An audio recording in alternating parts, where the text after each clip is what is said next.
رکھتے تو کی بیٹی اور جان نظر چڑھی.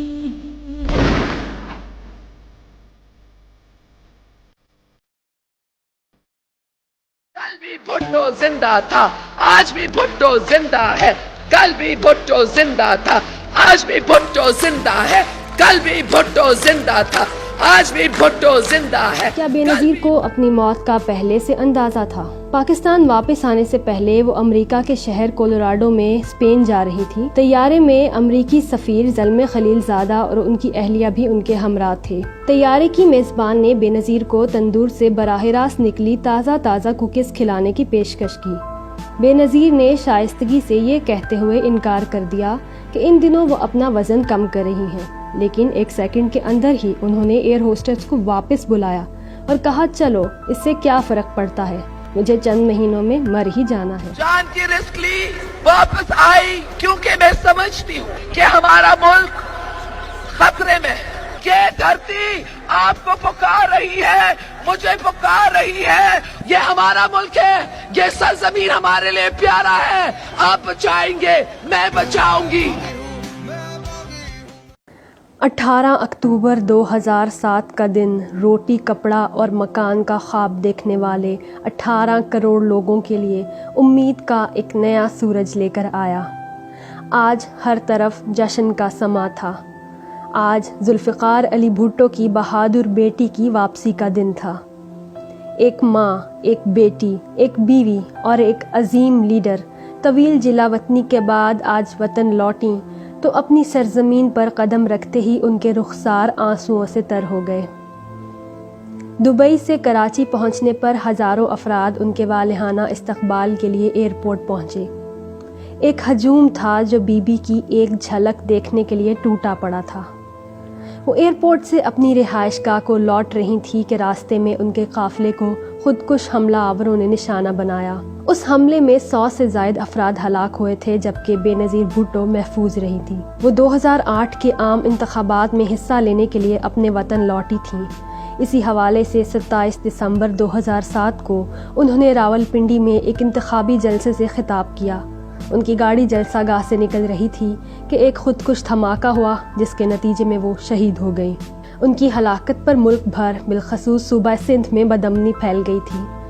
اقوام متحدہ کے ایک ٹریبیونل نے بھی بے نظیر بھٹو کی ہلاکت کی تحقیقات کی تھی.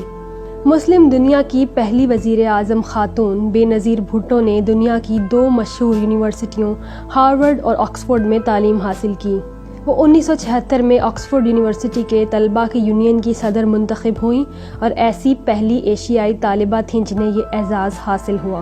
70 کی دہائی میں پاکستان میں ابھی ذوالفقار علی بھٹو کی حکومت تھی تو بے نظیر اپنی تعلیم مکمل کرنے کے بعد واپس وطن لوٹیں. اس کے کچھ ہی عرصے بعد جنرل ضیاء الحق نے مارشل لا لگا دیا اور ذوالفقار علی بھٹو کی حکومت ختم کر دی گئی. بے نظیر اور چند دیگر اہل خانہ کو پہلے نظر بند اور بعد میں باقاعدہ گرفتار کیا گیا. مارشل لا کے دوران سیاسی آزادی کی جدوجہد ان کی قائدانہ صلاحیتوں کا منہ بولتا ثبوت ہے کہ کس طرح تب ایک لڑکی نے تنہا ایک پورے نظام سے ٹکر لینے کی کوشش کی.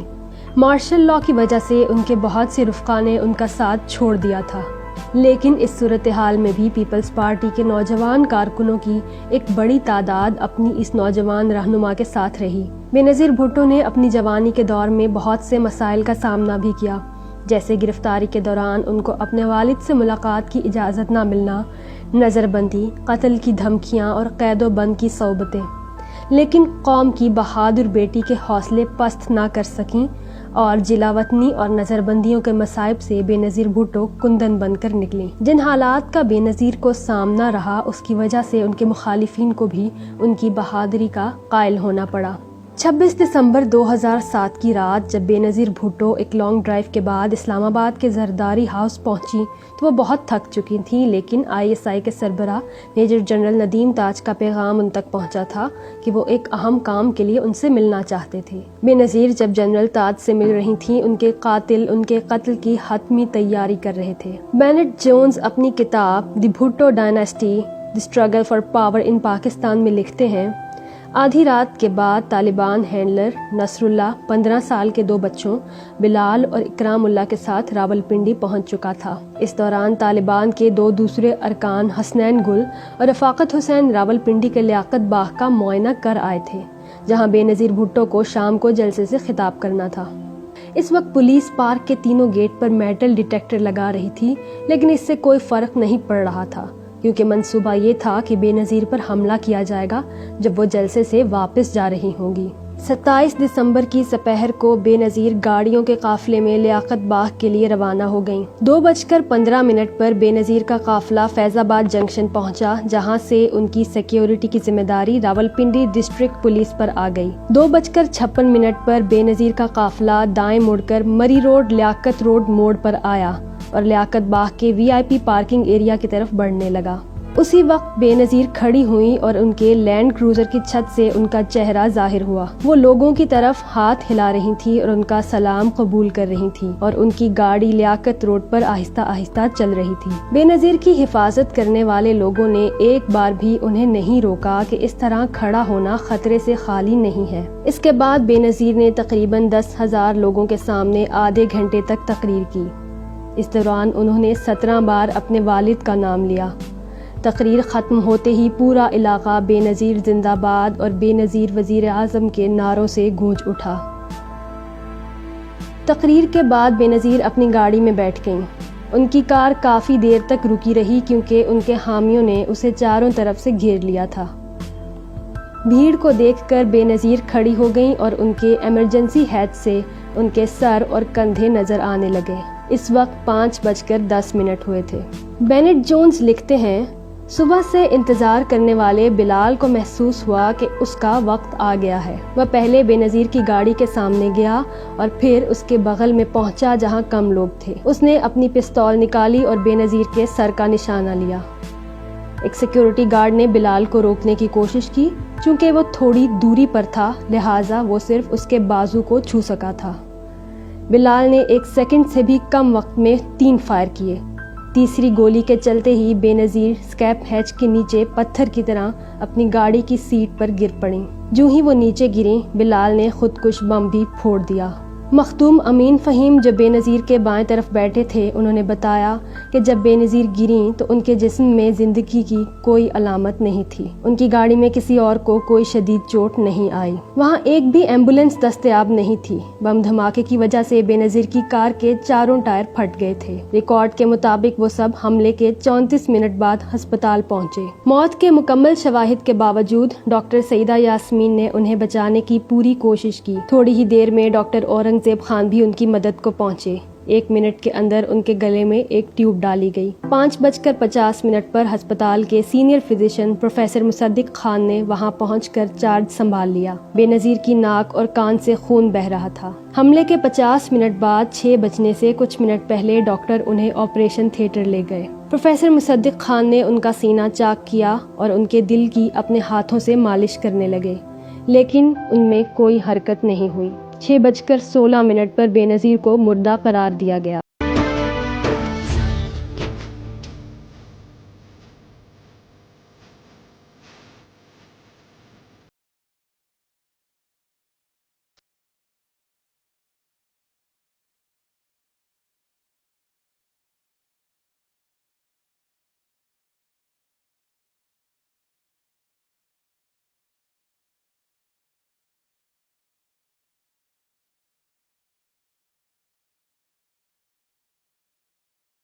دسمبر کی رات 1 بجے ان کی میت ان کے شوہر آصف علی زرداری کے حوالے کر دی گئی، جو چند منٹ قبل دبئی سے وہاں پہنچے تھے۔ جب زرداری پاکستان پہنچے تو ان سے بھی بے نظیر کی لاش کا پوسٹ مارٹم کرنے کی اجازت طلب کی گئی، لیکن انہوں نے اس کی اجازت نہیں دی۔ 28 دسمبر 2007 کو لاڑکانہ میں گڑھی خدا بخش میں بے نظیر بھٹو کو سپرد خاک کیا گیا۔ کیا بے نظیر کو اپنی موت کا پہلے سے اندازہ تھا؟ پاکستان واپس آنے سے پہلے وہ امریکہ کے شہر کولوراڈو میں اسپین جا رہی تھی۔ طیارے میں امریکی سفیر زلمے خلیل زادہ اور ان کی اہلیہ بھی ان کے ہمراہ تھے۔ طیارے کی میزبان نے بے نظیر کو تندور سے براہ راست نکلی تازہ کوکیز کھلانے کی پیشکش کی۔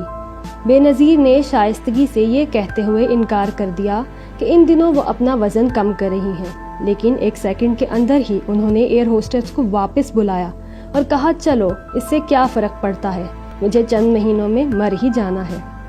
زندہ ہے بھٹو، زندہ ہے، زندہ ہے بھٹو، زندہ ہے، آج بھی بھٹو زندہ ہے، کل بھی بھٹو زندہ تھا، آج بھی بھٹو زندہ ہے، کل بھی بھٹو زندہ تھا، آج بھی بھٹو زندہ ہے، کل بھی بھٹو زندہ تھا، آج بھی بھٹو زندہ ہے، کل بھی بھٹو زندہ تھا، آج بھی بھٹو زندہ ہے، کل بھی بھٹو زندہ تھا، آج بھی بھٹو زندہ ہے۔